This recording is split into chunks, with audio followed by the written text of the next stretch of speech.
नमस्कार। Exam plus में आपका स्वागत है। आज हम उस विषय की नींव रखने जा रहे हैं जो सीटेट, यूपीटेट या रीट जैसी हर शिक्षण परीक्षा का एक जरूरी हिस्सा है, भूगोल यानी ज्योग्राफी। जी। अक्सर लोग सोचते हैं कि भूगोल का मतलब है नक्शे रटना या पहाड़ों के नाम याद करना। बिल्कुल। लेकिन आज हम इसे एक अलग नजरिए से देखेंगे। चलिए, सबसे पहले और सबसे बुनियादी सवाल से शुरू करते हैं। ये शब्द ज्योग्राफी आखिर बना कैसे है? हमारे नोट्स में इसका बहुत सीधा साधा ब्रेकडाउन दिया गया है। जियो मतलब पृथ्वी यानी अर्थ, ये एक ग्रीक शब्द है। और ग्राफी का मतलब वर्णन करना या उसके बारे में लिखना, यानी डिस्क्रिप्शन या स्टडी। तो जियो प्लस ग्राफी मतलब पृथ्वी का वर्णन। कितना आसान और लॉजिकल है। हाँ, ये शब्द ही अपनी परिभाषा खुद बता रहा है। और इसी से जुड़ा एक सवाल है जो टीचिंग एग्जाम्स का फेवरेट लगता है। भूगोल का जनक या फादर ऑफ ज्योग्राफी किसे माना जाता है?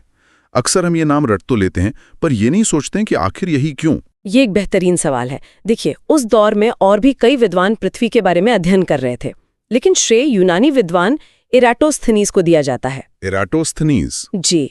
और इसके पीछे 3 ठोस वजह हैं जो परीक्षा के लिए गोल्डन पॉइंट्स हैं। ध्यान दीजिएगा। पहली, इराटोस्थनीज वो पहले व्यक्ति थे जिन्होंने ज्योग्राफी शब्द का इस्तेमाल किया। उन्होंने इस पूरी स्टडी को एक नाम दिया, एक पहचान दी। अच्छा, तो उन्होंने इस फील्ड को एक तरह से फॉर्मलाइज किया। और दूसरी वजह? दूसरी वजह और भी ज्यादा प्रभावशाली है। उन्होंने उस जमाने में बिना किसी आधुनिक उपकरण के गणित का इस्तेमाल करके पृथ्वी की परिधि यानी सर्कमफ्रेंस को लगभग सटीकता से नापने की कोशिश की। बिना किसी टूल के? ये तो बहुत बड़ी बात है। जी, ये एक बहुत बड़ी वैज्ञानिक छलांग थी। उन्होंने दुनिया को बताया कि पृथ्वी को नापा जा सकता है, उसे समझा जा सकता है। और तीसरा पॉइंट तो यही होगा कि इन दोनों कामों की वजह से उन्हें जनक या फादर की उपाधि मिली। बिल्कुल। तो एक ही व्यक्ति से 3 सवाल बन सकते हैं। शब्द किसने दिया, परिधि किसने नापी और जनक कौन है? जवाब एक ही है, इराटोस्थनीज। एग्जैक्टली। अब जब हम ये समझ गए तो चलिए इसकी परिभाषा पर आते हैं। आपने जो मटेरियल भेजा है उसमें एक बहुत अच्छी एनालॉजी है। कल्पना कीजिए कि पृथ्वी एक बहुत बड़ी जीती जागती किताब है। मुझे ये एनालॉजी पसंद आई। तो इस किताब में अलग अलग चैप्टर्स होंगे? हाँ। एक चैप्टर नदियों पर, एक पहाड़ों पर, एक इंसानी बस्तियों पर। बिल्कुल। और भूगोल वो विज्ञान है जो हमें इस पूरी किताब को पढ़ना और समझना सिखाता है। इसमें सिर्फ ये नहीं पढ़ते कि पृथ्वी की सतह पर क्या है, जैसे पहाड़ और महासागर, बल्कि ये भी कि पृथ्वी के अंदर क्या है, उसकी परतें कैसी हैं। और साथ ही प्रकृति और इंसान के बीच का रिश्ता क्या है। जी, वही सबसे जरूरी है। और आपकी किताब वाली एनालॉजी को आगे बढ़ाएं तो भूगोल उस किताब का इंडेक्स भी हो गया, जो बताता है कि कौन से चैप्टर कहाँ है और दूसरे चैप्टर से कैसे जुड़ा है। वाह, क्या बात है, बिल्कुल सही। अब ये कॉन्सेप्ट दिमाग में एकदम क्लियर हो गया है। तो इस विशाल किताब को पढ़ने के लिए वैज्ञानिकों ने इसे कुछ हिस्सों में बांटा होगा, है ना? हाँ, और यही इस विषय की असली संरचना है। इसे 3 अलग-अलग विषयों की तरह नहीं, बल्कि दुनिया को देखने के 3 अलग-अलग लेंस की तरह समझना चाहिए। 3 लेंस? ओके। पहला लेंस है गणितीय भूगोल, मैथमेटिकल ज्योग्राफी। जैसा कि नाम से ही पता चल रहा है, इसमें गणित का रोल होगा। यानी पृथ्वी का आकार कैसा है, उसकी आकृति कैसी है, क्या इसमें लैटिट्यूड और लॉन्गिट्यूड यानी अक्षांश और देशांतर रेखाएं भी आती हैं? हाँ, ये उसी का आधार है। गणितीय भूगोल वो फ्रेमवर्क है, वो रूल्स हैं जिनके बिना हम इस किताब को पढ़ ही नहीं सकते। अच्छा। अक्षांश और देशांतर वो काल्पनिक रेखाएं हैं जो हमें किसी भी जगह का सटीक एड्रेस बताती हैं। परीक्षा में अक्सर पूछा जाता है कि भारत का अक्षांशीय विस्तार क्या है, वो इसी हिस्से से आता है। और इसमें पृथ्वी की गतियां भी शामिल हैं, रोटेशन और रेवोल्यूशन। तो गणितीय भूगोल हमें दुनिया को नापने का और उसके व्यवहार के नियमों को समझने का तरीका देता है। अब आते हैं दूसरे लेंस पर, जो शायद सबसे जाना पहचाना है, भौतिक भूगोल। हाँ, फिजिकल ज्योग्राफी। यह है उस किताब का फिजिकल कैनवस। इसमें वो सब कुछ आता है जिसे प्रकृति ने बनाया है और जिसे हम देख और छू सकते हैं।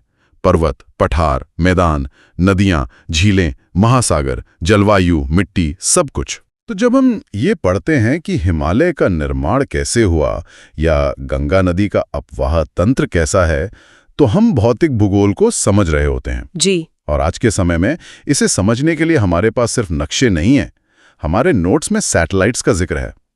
क्या हम कह सकते हैं कि सैटेलाइट्स भौतिक भूगोल को समझने का सबसे शक्तिशाली टूल है? बिना किसी शक के। सैटेलाइट्स की मदद से हम बंगाल की खाड़ी में बन रहे चक्रवाती तूफानों को रियल टाइम में देख सकते हैं। अरे वाह! हम ट्रैक कर सकते हैं कि हिमालय के ग्लेशियर कितनी तेजी से पिघल रहे हैं। हम देख सकते हैं कि मानसून के बादल भारत की तरफ कैसे बढ़ रहे हैं।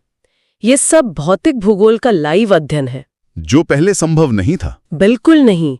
और शिक्षण परीक्षाओं में भारत की नदियों, पर्वतों और जलवायु से जुड़े बहुत सवाल आते हैं, तो इस ब्रांच पर पकड़ बनाना बेहद जरूरी है। ठीक है, तो पहला लेंस हुआ दुनिया को नापने का तरीका, यानी गणितीय भूगोल।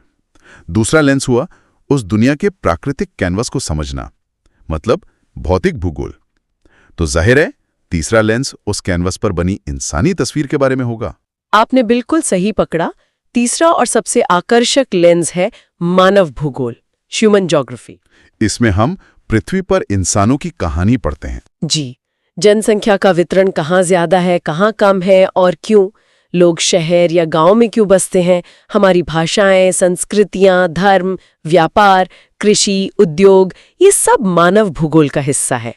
यहीं पर भूगोल सबसे ज्यादा दिलचस्प हो जाता है। ये सिर्फ तथ्यों का खेल नहीं रह जाता, बल्कि ये कारण और प्रभाव का अध्ययन बन जाता है। बिल्कुल। और भूगोल की आत्मा इसी बात में बसती है कि कैसे भौतिक भूगोल मानव भूगोल को आकार देता है।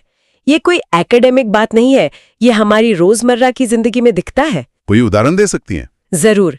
इसे एक मजेदार उदाहरण से समझते हैं। राजस्थान के रेगिस्तानी इलाकों को लीजिए। ठीक है, रेगिस्तान। ये भौतिक भूगोल है। यहाँ पानी की कमी है, गर्मी ज्यादा है।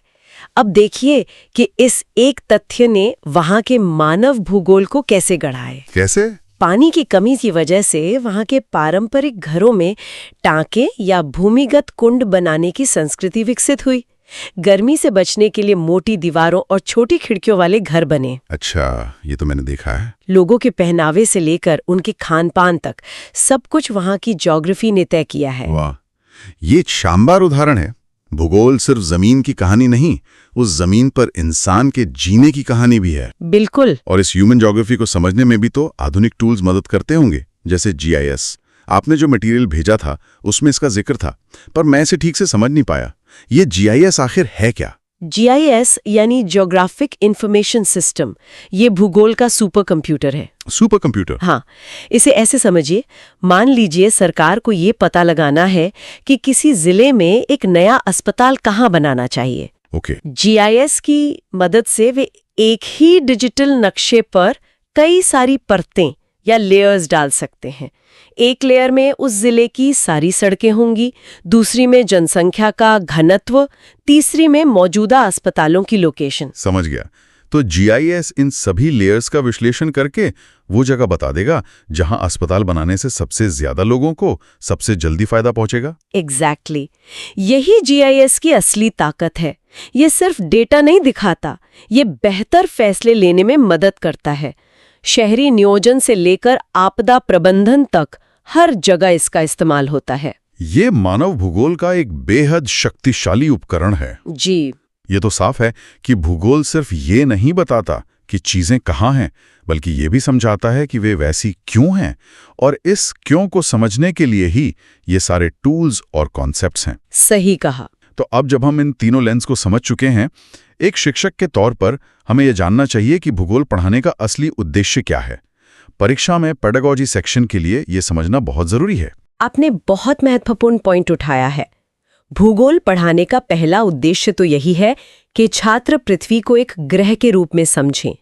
दूसरा, वे अपने देश के प्राकृतिक संसाधनों जैसे पानी, जंगल, खनिज के बारे में जानें और उनका सम्मान करना सीखें। और तीसरा और आज के समय में सबसे जरूरी, पर्यावरण संरक्षण के प्रति जागरूक बने।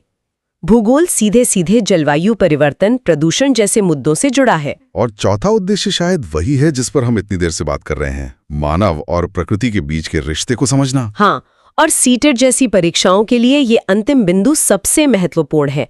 अक्सर ऐसे सिचुएशनल सवाल आते हैं कि आप अपनी कक्षा में बच्चों को पर्यावरण के प्रति संवेदनशील कैसे बनाएंगे? हाँ, आते हैं। इसका सबसे अच्छा जवाब भूगोल से ही निकलता है।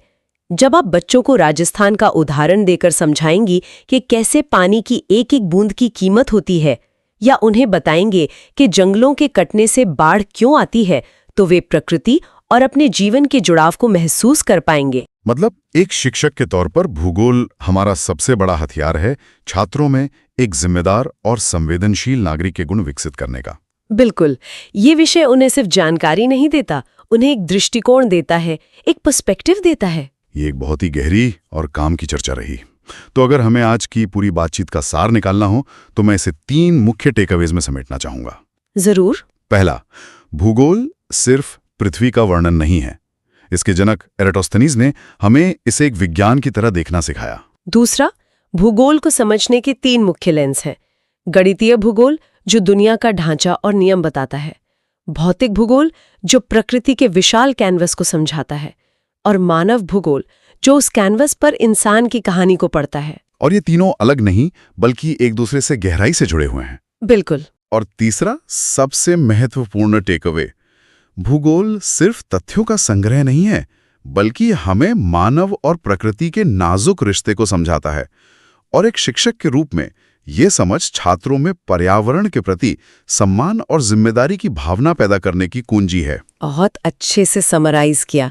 इन सभी अवधारणाओं को इसी तरह जोड़कर समझिए, रटने की कोशिश मत कीजिए, विजुअलाइज कीजिए। हाँ, वो किताब वाली एनालॉजी की तरह। जी, जब आप किसी नदी के बारे में पढ़ें तो सोचिए कि उसके किनारे कैसे शहर बसे होंगे।